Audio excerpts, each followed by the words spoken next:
fantastic. And our first stop this morning is the Reichstag. You do have to have pre-made reservations to visit the Reichstag. It's free. We're actually doing the Reichstag guide as well. But you do have to go through German security, so be here about 15 minutes early. I'll link the website down below where you can make it. But it's so cool. And identification as well. So, passport. Yes. Yeah, so let's go explore.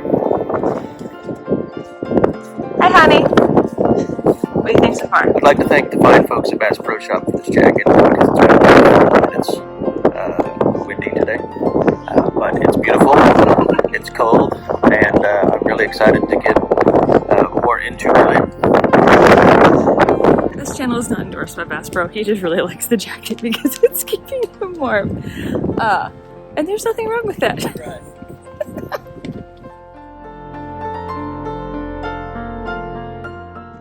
Here's a view of the internal courtyard. Not really sure. Probably offices down there.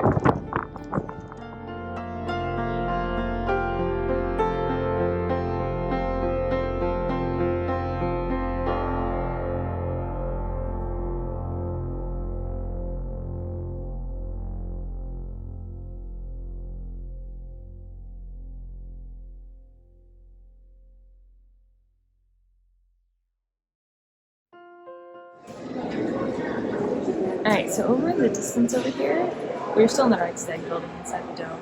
But over here we have the TV tower and the Berlin Cathedral. So the TV tower is here, and the Berlin Cathedral is. And then next to the Berlin Cathedral is the Red Tower building. And I believe that building is where the mayor of Berlin sits.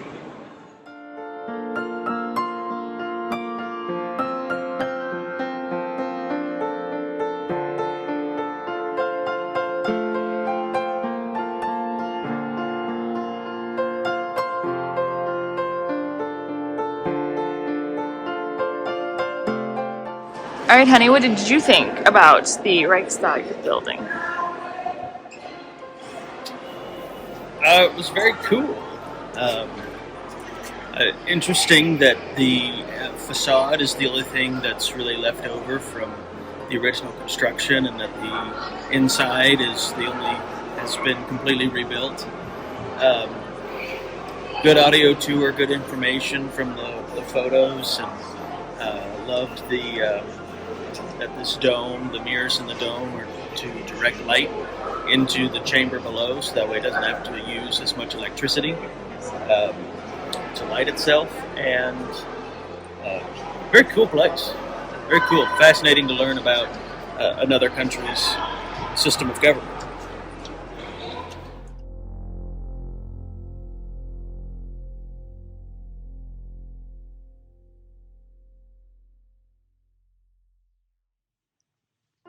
Alright, here is our hotel here in Berlin. We finally made it. It's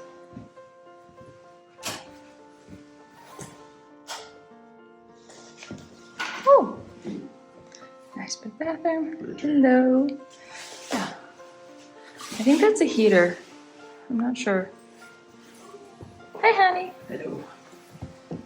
Alright, we're gonna go see what's behind these double doors over here. Probably a closet. It is a closet. With a fan! Yay!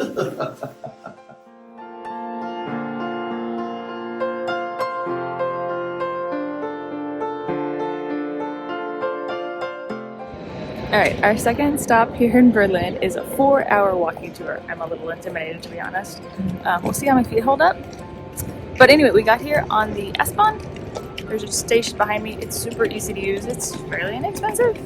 I think it was like €760 for the two of us for a 24-hour pass on the AB lines. So take that for what it's worth. But the maps are easy to use. It's fairly easy to navigate. So let's go walk. Here is the Berlin Cathedral. It's quite pretty. I don't know if we'll have time to go in. At least we can see it from the outside.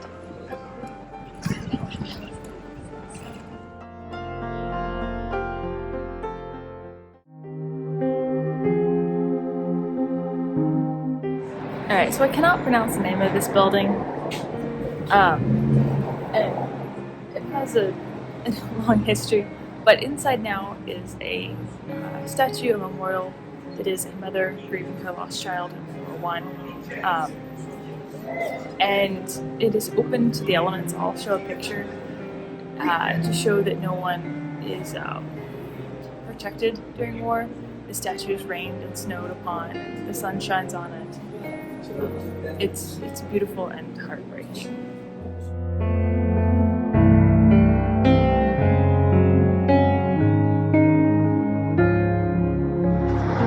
This is a opera house that was built by commissioned by Frederick the Great. And here is a library that was commissioned by him.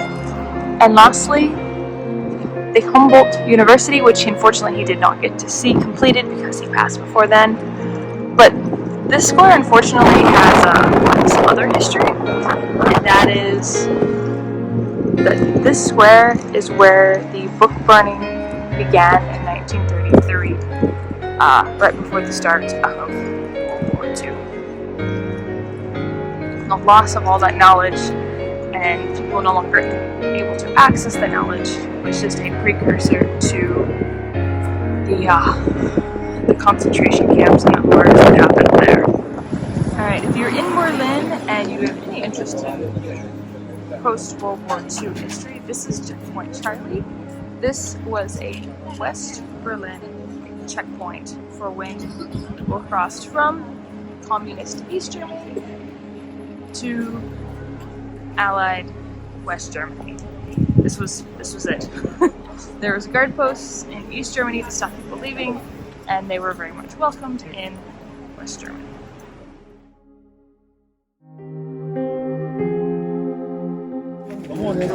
This is a section of the Berlin Wall that still remains. It's the outer wall. There was an outer and inner wall built over time. This wall separated families, cost people their lives, and it is a memorial that needs to be seen.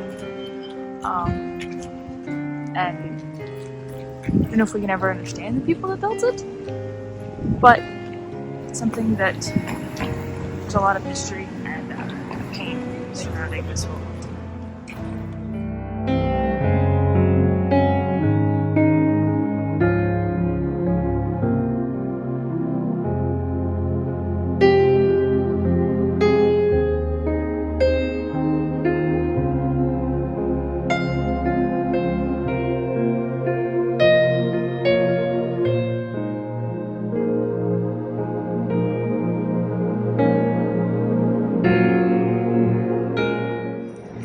Welcome to the Brandenburg Gate, or Brandentor? Brandenburger Tor. My apologies for the mispronunciation. I do not speak German, it's not very well. It is quite the monument. Apparently at one time there were lots of gates, and the rest were destroyed over the years. It is a goddess of victory on top.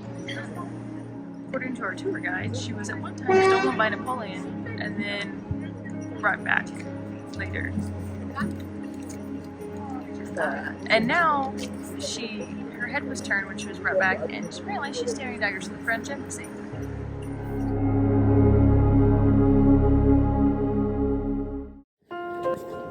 Alright, so the tour was wonderful. There's a lot of history, a lot of very heart-wrenching history, but we'll talk more about that later. Our third and final adventure on day one is heading to the TV tower. So, hopefully we'll have a wonderful view of Berlin.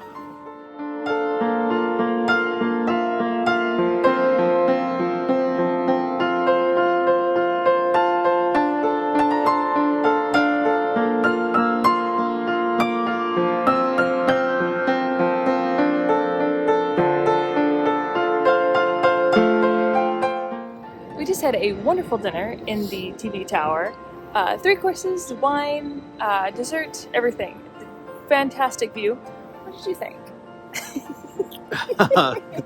It was so great. The wine especially was good. The House wine too. the house wine. I had the lamb, excellent. The apple tart dessert, excellent. Views, magical. It was fun. We probably went around 5 or 6 times. It's a fairly fast thereabouts. rotation.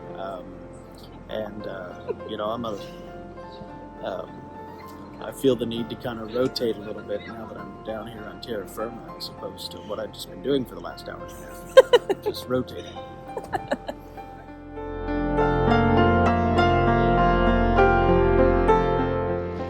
Good morning and welcome to day 2 here in Berlin. Today we are headed to Museum Island. So the River Spree is in the middle of Berlin and there is a small island on it that has 5 museums. If you plan on going to more than one, buy a museum pass. They're good for a few days. They're like €28 per person and you can go to all the museums you have to pay for.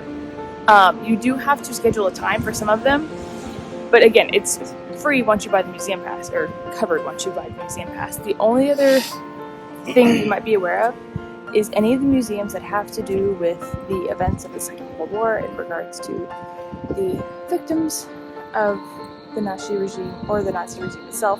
All those museums are free. It was determined by the German government that no one should be excluded from that knowledge based on monetary value.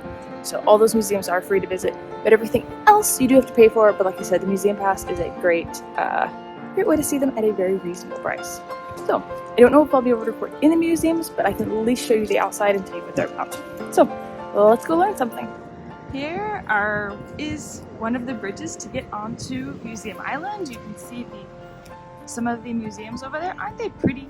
A lot of them are based off of Greco-Roman architecture. They were built to be pretty. They're really not that old. I can't remember what year they were built. But yeah, like I said, they're not particularly ancient despite their outside facade. But they are very pretty and they add to the atmosphere of the city.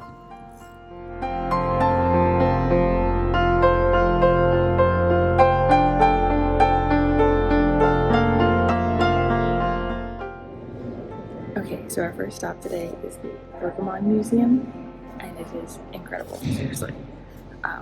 Just come look at it.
Our second museum for today is the Neues Museum. New Museum. It's actually ancient Egyptian and prehistory. This is where the bust of Nefertiti is. Hopefully we'll get to see it and I'll show it to you guys. We did not do the audio tour for the first museum and I really regretted it, so we made sure to get it for this museum. The museums are interconnected underneath the floor. You do have to check your bags and your jackets, and you can do it at the same place. It's nice and easy. There also is a cafe up in the first museum, the one that starts with the P that I cannot pronounce. Food's good, a little expensive, just as a heads up.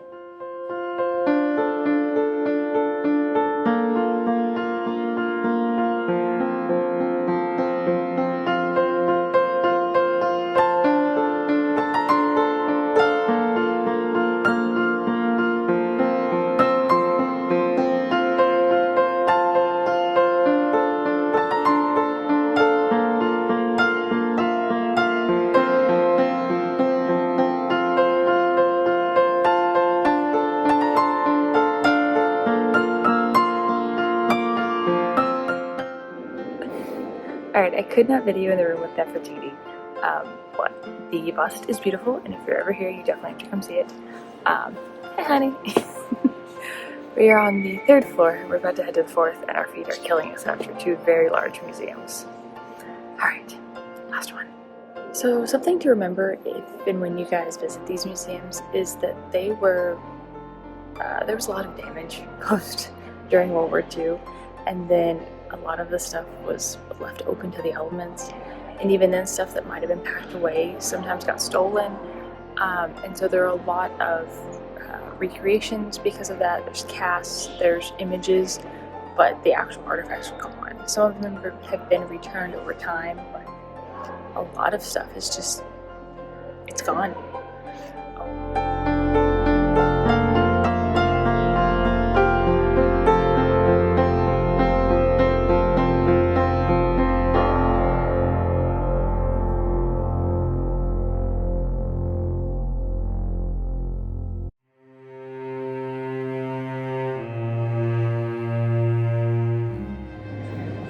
Hello, and welcome to the morning of day 3. It's our 3rd full and final day here in Berlin. Today we are actually going to visit Sachsenhausen, which was a Nazi concentration camp. It's about 25 kilometers, north of Berlin. I will actually not be recording in Sachsenhausen. I feel that it would be disrespectful for the people that were murdered there. Murdered, tortured, questioned, like, they went through some horrible things, and no. We are doing a tour with Insider Tours. It's about 25 euros. We met here at the Friedrichstrasse station. You do also have to buy your tickets on the train to go to Sachsenhausen, and I cannot remember the name of the city where we get off at, but I will show a picture of it here in a little bit, and I will show a picture of the front of the camp. But other than that, no. Something else, I'm not particularly looking forward to this tour. It is a really dark piece of history, really dark, and as much as I don't necessarily want to darken my vacation, it is a bit of history that needs to be remembered and needs to be learned about. So I'm going to learn. I'm going to do what I can to make sure nothing like that ever happens again. So something that I mentioned earlier is that all of the museums and monuments and memorials and everything related to the victims of the Nazi regime, the Nazi regime itself, are free. So once you get to Sachsenhausen, it does not cost anything. And there are a couple different ways to see it. One, you can see a tour, which is probably one of the better ways because you get a condensed, streamlined bit of information. 2 would be going on your own and just walking and reading placards, or getting an audio tour. Our guide earlier this week did say that the audio tour can be a little overwhelming because there's a lot of information. So just keep that in mind if you decide to come see it, because like I said, the tours themselves are about 25 euros, and I'm not sure what it will cost us to get there. I think it's about 380 euro, but I'll confirm and let y'all know.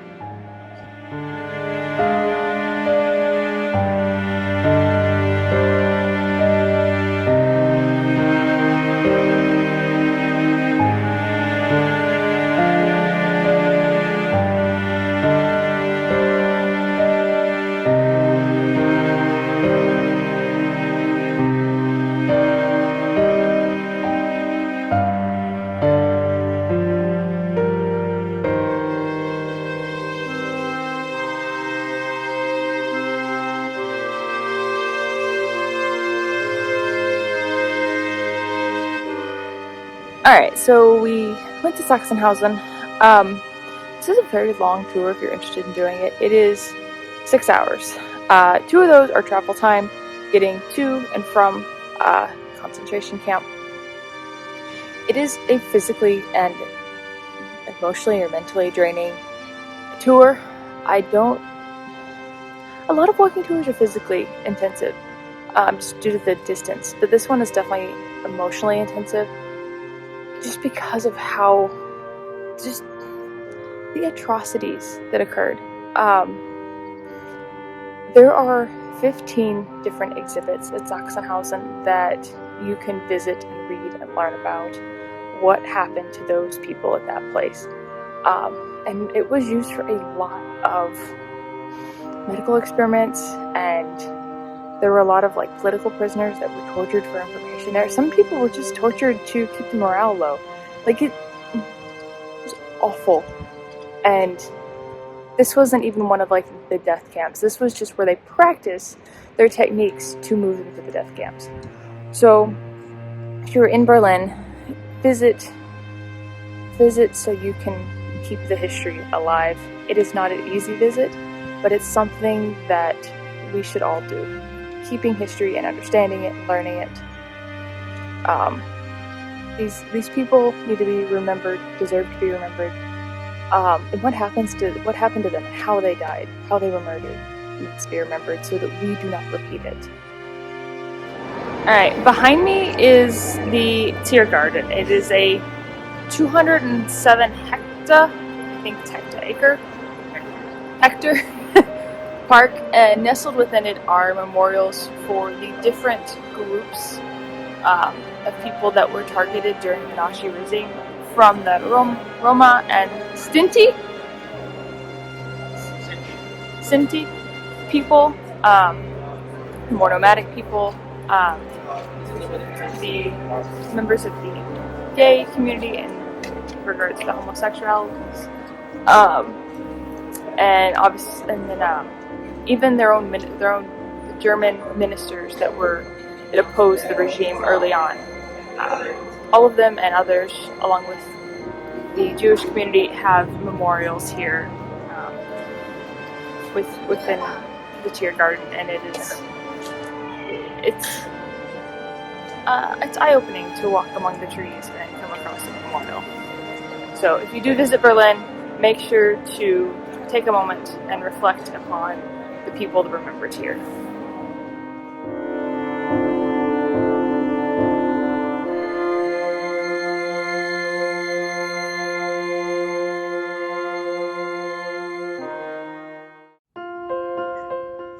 Alright, honey, what did you think about Berlin in general? Berlin is cold, but I think that's a function of it being February when we're here, for sure. But Berlin is beautiful. It reminds me a lot of Tokyo in that a lot of it was rebuilt. And whenever you take tours around Tokyo, same as in Berlin, you get a lot of lines from tour guides that are such and such building was here until it was bombed, and then this has replaced it. Some of the buildings are good that they're gone. Some of them are valuable historic relics, like the one behind me. And I think Berlin has done a really good job of honoring their very tumultuous past, particularly in the 20th century, and trying to reconcile with itself and to move forward in the future and try not to repeat mistakes in the past by trying to be diverse and inclusive and accepting of everyone and their various beliefs. All right, what do you think of our ability to get around? It was easy to get around in Berlin. It's a city that's built on a people scale. Therefore, you don't need a car to do so. My feet are screaming at me, and they would probably disagree, but that's okay. The public transit in Berlin is excellent. It's fairly inexpensive, and it comes at really regular intervals. If there was a time where we were trying to buy a metro ticket and we missed a train that needed to take us where we wanted to go, literally the next minute there was another train. So it's easy to get around. You don't have to have a car. You don't even have to ride the bus. We didn't even ride the bus when we were here. We just took the train. And there are people out everywhere. The sidewalks are always clean. The city's very quiet. So yeah, I'd recommend Berlin if you're looking to go somewhere and not have to rent a car. Would you come back? Yeah, definitely I would come back. And I would also go to other cities in Germany, maybe even explore the west half of Berlin. Our tour guide Xavier told us that Stalin took all the interesting cultural things of Berlin, so it's all on the east side of Berlin, whereas on the west there's, at least at the time, very little, and I'm sure there's more over there. There's plenty to see, plenty to do, plenty to eat, and but I would come back to Berlin, but I would also use it as a staging ground to visit other areas in Germany, like Hamburg and Munich and Frankfurt, Dresden, etc.